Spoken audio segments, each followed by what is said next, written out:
ராகம் இந்தோளம். திருப்பாவை. 9வது பாசுரம். தூமணி மாடத்து சுற்றும் விளக்கெரிய.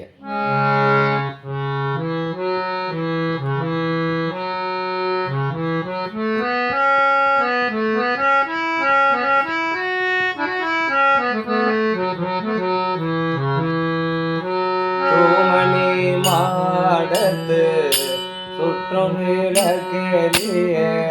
தூமணி மாடத்து சுற்றும் விளக்கெரிய.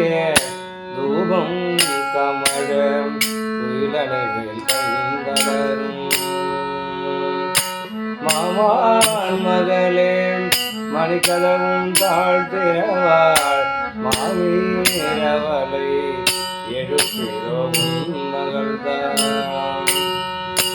ஊமையோ அன்பேன் செவிடோ ஆனந்தலோ. ஊமையோ அன்பேன் செவிடோ ஆனந்தலோ. ஏம பெருந்துயில் மந்திரப்பட்டாலோ. மாமாயன் மாதவன் வைகுந்தன் என்று என்றும் நாமும் பலவும் நவின்றலோரம் பாவா.